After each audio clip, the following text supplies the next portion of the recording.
आज नमस्कार करने का मूड नहीं है। किसको नमस्कार करें? अपने क्षेत्र के लोगों में किसको नमस्कार करें? समस्या ये है।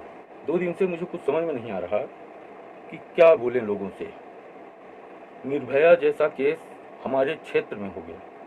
सीधी जिले में निर्भया जैसा सेम केस हो गया। कोलकाता के छाती पे दूसरा निर्भया केस हो गया। कोलकाता के छाती पे। पर 2 दिन से किसी के कानों में जूं नहीं हुई। किसी ने चूं से आवाज नहीं निकाली। किसी ने चूं से।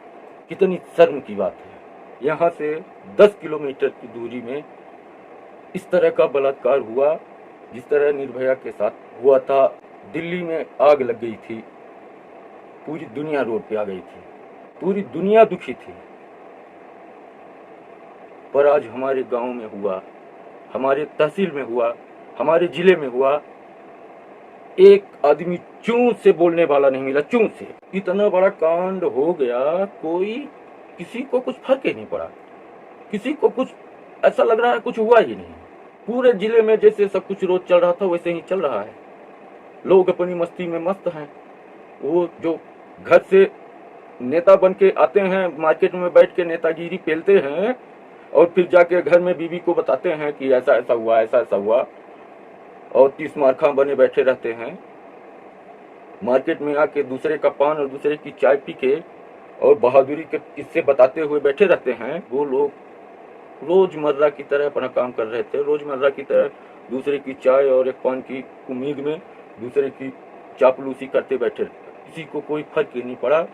सामूहिक बलात्कार के बाद वो आज के डेट पे जिंदगी और मौत के बीच में अटकी हुई है। बचती है या मर जाती है कुछ पता ही नहीं।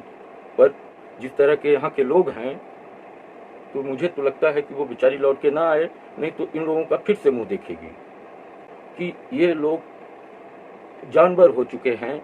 इनको कोई फर्क ही नहीं पड़ता। अपनी क्षेत्र की बेटी को अपनी बेटी मानते ही नहीं, जानते ही नहीं। जब तक इनकी घर की बेटी के साथ ऐसा नहीं होगा तब तक इनको पता ही नहीं चलेगा कि हमारे क्षेत्र में क्या हो रहा है। प्रदर्शन हो रहा है भोपाल में, प्रदर्शन हो रहा है दिल्ली में। उस गैंग रेप के लिए भोपाल में प्रदर्शन हो रहा है। अब सोचिए, हमारे जिले में एक प्रदर्शन नहीं हुआ, एक आदमी चूं से बोला तक नहीं। कितनी शर्म की बात है। मैं वीडियो बनाने में अक्सर लेट होता हूं क्योंकि मैं पहले सोचता हूं देखें बोला कौन। कोई बोलने वाला है। इंतजार कर रहा था कि कोई बोलेगा, कोई बोलेगा। एक आदमी किसी की आवाज नहीं आई, जैसे किसी को कुछ पता ही ना हो या कुछ हुआ ही नहीं। थोड़ा तो शर्म करो। इंसान हो इसलिए बोल रहे हैं शर्म करो। जानवर होते तो ना बोलते क्योंकि जानवरों को शर्म नहीं आती। इंसानों को बोल रहे हैं कि शर्म करो इसलिए क्योंकि इंसान जैसे दिख रहे हो। हमारे बहरी क्षेत्र में सिहावल, अमिलिया, सीधी, कहीं एक आदमी की आवाज नहीं सुना। मैं ना एक आदमी की वीडियो देखा। मैं दंग हूं इस चीज से कि पूरे भारत देश दहल गया था। सेम केस हुआ था। तो हमारे यहाँ वही चीज हुआ। एक तो पूरे जिले के ऊपर कलंक लग गया। पूरे क्षेत्र के लिए कलंक है ये, पूरे जिले के लिए कलंक है ये। इतना बड़ा कलंक कोलकाता के छाती पे लग गया है। शर्म करो, उसका विरोध करो, आवाज उठाओ। अगर थोड़ी भी शर्म बची है तो उस महिला के लिए नहीं तो अपने कोलकाता क्षेत्र के लिए बोलो, शर्म करो। इतना बड़ा कलंक तुम्हारे जिले में लगा है। अब धीरे धीरे मुझे समझ में आ रहा है कि पूरे देश का विकास हुआ, सीधी का विकास क्यों नहीं हुआ। सीधी का विकास इसलिए नहीं हुआ कि सीधी में लोग मानसिक हिंजड़े हैं, मानसिक नामर्द हैं। ये लोग क्षेत्र की महिला के लिए आवाज नहीं उठा पा रहे हैं। ये रोड, पानी और बिजली के लिए आवाज उठाएंगे। एक लड़की की जान नहीं बचा पा रहे हैं। एक लड़की की सामूहिक बलात्कार हो गया, उसका बेशर्मी से उसका बलात्कार हुआ, ये आवाज नहीं उठा पा रहे। ये रोड, बिजली, पानी और मानवाधिकार के लिए आवाज उठाएंगे। बेशरम आदमी, नामर्द, जो मानसिक रूप से नामर्द हैं, जो मानसिक रूप से विकृत हैं, कुंठित हैं, वो लोग रोड, पानी, बिजली के लिए आवाज उठाएंगे। आपको लगता है 100 किलोमीटर किधर भी आप चले जाओ, किसी क्षेत्र में 100 किलोमीटर आगे लोग सीधी जिले को जानते ही नहीं। दूसरे प्रदेश की बात छोड़ दीजिए, मध्य प्रदेश में ही अन्य जिलों में जाके पूछ लीजिए कि सीधी जिले को जानते हो, यकीन हो जाएगा कोई जानता तक नहीं। सीधी कोई गांव नहीं है, गांव या कस्बा नहीं है सीधी। सीधी एक जिला है। पर यही 100 किलोमीटर आगे जाने के बाद कोई नहीं जानता कि सीधी जिला है। लोग यहाँ से बाहर जाके अपने आप को रिवाड़ी बताते हैं, रीवा के बताते हैं, तब लोग जानते हैं। सीधी का कोई जानता ही नहीं। ये सीधी जिले का विकास है, इस लेवल का विकास हुआ है सीधी जिले का। हर क्षेत्र में सीधी पीछे है, हर क्षेत्र में। कोई भी ऐसा क्षेत्र नहीं है जिस क्षेत्र में सीधी का नाम हो। पहली बार ये नाम आया है कलंक के रूप में। सीधी में कुछ हुआ है तो पहली बार ये कलंक के रूप में हुआ है, नहीं तो सीधी में कुछ नहीं हुआ। ये चापलूस लोग जो घर से सुबह से निकल के आते हैं तो मार्केट में सब अपने अपने अधिकारियों को पकड़ लेते हैं चापलूसी करने के लिए। और इनकी औकात क्या है कि ये किसी अधिकारी की भी चापलूसी करने लायक नहीं है। ये अधिकारी के जो चपरासी होते हैं उनकी चापलूसी करके ये दिखाते हैं मार्केट में कि हमारी चिन्हारी है साहब से। डूब मरो, साहब से चिन्हारी है, इस बात को लेकर तुम्हें गर्व हो रहा है, इससे बड़ी बेशर्मी की बात क्या होगी। साहब तुम्हारे नौकर हैं, साहब कोई बहुत बड़े साहब नहीं हैं।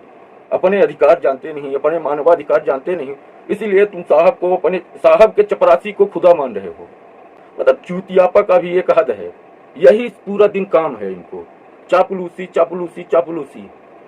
और चापलूसी करके घर जाएंगे और बीवी के सामने बखान गाएंगे बड़ी बड़ी के घर के शेर हैं, बीवी के सामने के शेर हैं।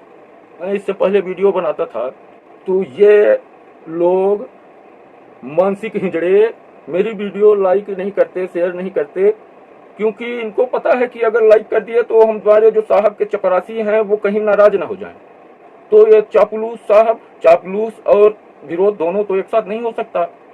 तो या तो विरोधी के साथ खड़े हो सकते हैं या तो चापलूसी कर सकते हैं। तो विरोधी का साथ देने का तो इनके पिछवाड़े में दम नहीं है। मैं 1 साल से वीडियो बना रहा हूं तो देख रहा हूं कि किस तरह से इनकी औकात क्या है। मुझे आके समझाने लगते थे शुरू में कि वो उनसे पंगा न लो, ये है वो है, थाना है, तहसील है, इनसे ना। अरे भाई साहब, हम कौन सा गलत काम कर रहे हैं? जिस दिन साहब के पास हमारी जरूरत पड़ेगी तो साहब ना करेंगे काम, और क्या। साहब के पास जितना कानूनी अधिकार होगा उतना ना साहब करेंगे, उससे ज्यादा कर देंगे साहब।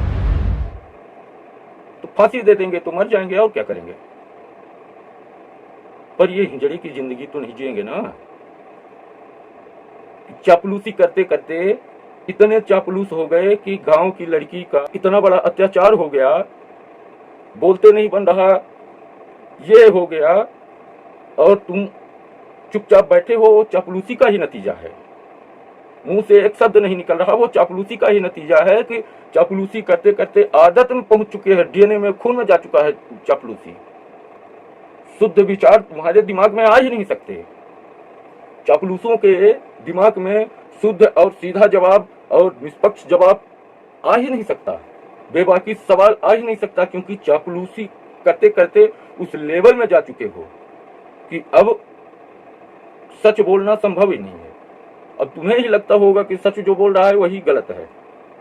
तुम्हारा दिमाग अब तुम्हें समझा रहा होगा कि जो सच बोल रहा है वो खुद ही गलत है, तुम सही हो। मेरे में हजारों तरह की कमियां नजर आती होंगी, सिर्फ अपनी कमी दबाने के लिए। सिर्फ तुम्हें इस चीज का एहसास ना हो जाए कि तुम चापलूस हो 2 कौड़ी के, इसलिए मेरे में 1000 कमियां नजर आ रही होंगी। वो चापलूसी करते करते करते करते मेंटलिटी इस तरह से बन गई है, तुम्हारी सोच उसी तरह से ढल गई है। वो कहावत है ना, रसरी आवत जात के सिर पर हो निशान, तो वो रोज रोज वही आते जाते वो निशान बन गया है। तो जो सच बोलता है या सही बोलता है वही गलत दिखने लगता है। तुम्हारी नजर में मैं खुद ही गलत दिख रहा होऊंगा कि ये आदमी ही गलत है, चापलूसी करना चाहिए इसको भी। ये भी चापलूसी क्यों नहीं करता, तुम्हें इस तरह लगता होगा। मेरे में 1000 कमियां नजर आती होंगी तो भाड़ में जाओ, तुम्हारी सलाह हमें नहीं चाहिए, और खासतौर से मानसिक हिजड़ों की सलाह तो मुझे कतई नहीं चाहिए।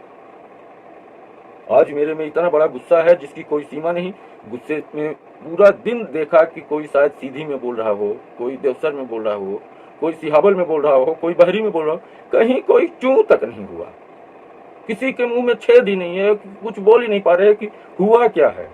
ऐसा नहीं है कि लोगों के पास तक जानकारी नहीं पहुंची या लोगों को पता नहीं है कि क्या हुआ है। बस नामर्दगी, मानसिक चापलूस होने के कारण वो ना बोलने के आदी हो गए, अपने काम से काम मतलब रखने के आदी हो गए। वो दिनचर्या में आ गया है कि सुबह घर से खाना पीना खा के निकलना है, पूरा दिन चापलूसी करना है और बैठ के नेतागिरी करनी है, नेतागिरी बतानी फालतू की, औकात दो कौड़ी की नहीं है, नेतागिरी बतानी है बड़ी बड़ी। तो नेतागिरी बतानी है और शाम को फिर से जाके घर में बैठ जाना है और सुबह का फिर से इंतजार करना है। तो ये दिनचर्या में आ गया है, एहसास ही नहीं होता कि धीरे धीरे करके हिजड़े हो गए हो। अपनी गांव की, अपने शहर की लड़की की इज्जत चली गई, उसके साथ क्रूरता हुआ, अत्याचार हुआ और तुम्हें कोई फर्क ही नहीं पड़ा। उस समझ में नहीं आया कि क्या हुआ। शर्म करो। और सीधी जिले में मात्र विकास नहीं हुआ, उसके कारण तुम लोग हो। और कैसे विकास होता, आज मुझे इस चीज का एहसास भी हो गया। पहले तो मैं आवाज उठाता था विकास के लिए, बोलने के लिए कि लोग बोलिए, लोग बोलिए। सोशल मीडिया की ताकत अभी आप लोग नहीं जानते। सोशल मीडिया की ताकत आप लोग नहीं जानते। किसी भी क्षेत्र की वीडियो बना के उस अधिकारी को टैग करिए, फिर देखिए क्या होता है। अगर किसी भी क्षेत्र में गलत काम हुआ है या कुछ हुआ है, उस क्षेत्र की सच्चाई के साथ, फालतू दुश्मनी निकालने के लिए नहीं कि अपना काम साधने के लिए, सच्चाई के साथ अगर आप वीडियो बना के उसके अधिकारी को डायरेक्ट टैग करिए, फिर देखिए क्या होता है। सोशल मीडिया में एक गरीब से गरीब और अमीर से अमीर और एक चपरासी से लेकर अधिकारी तक सब जुड़े हैं। प्रधानमंत्री से लेकर नीचे चपरासी तक सोशल मीडिया में है। आप एक वीडियो डालेंगे, वीडियो डालने का तरीके पर डिपेंड करता है कि वहां तक वीडियो पहुंचेगी कि नहीं। वीडियो में आप वहां तक पहुंचा सकते हैं, ये क्षमता बस होनी चाहिए। और वीडियो आप बना के डालिए, फिर देखिए क्या होता है।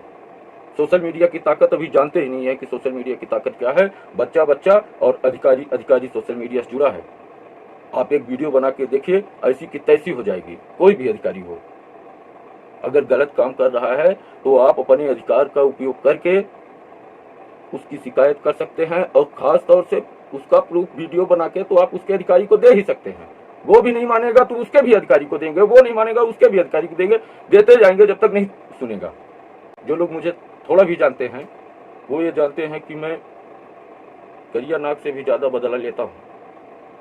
करिया नाग 12 साल बाद भूल जाता है, मैं नहीं भूलता। अगर कोई अधिकारी या कोई भी मेरे साथ अगर गलत करेगा तो मैं हाथ धो के पीछे पड़ जाऊंगा, फिर चाहे मुझे बाद में फांसी ही हो। फांसी दिलवा देगा अगर उसके बस में होगी तो, मुझे उसकी दिक्कत नहीं है, बाद में मुझे फांसी दिलवा दे। पर मैं जब तक जिंदा रहूंगा तो उसके पीछे लड़ूंगा। ये बात नोट कर लो। और आपको भी ये करना चाहिए। आपको चापलूसी छोड़ के अपने अधिकार का उपयोग करना चाहिए और उस अधिकार में उनको बताना चाहिए कि आप मेरे साथ गलत करेंगे तो जब तक जिंदा रहूंगा तो आपके खिलाफ लड़ूंगा। बस, और क्या बोलूं। इस वीडियो को मैं शेयर करने के लिए भी नहीं बोलूंगा किसी को। बस, धन्यवाद। जैसी आपकी इच्छा।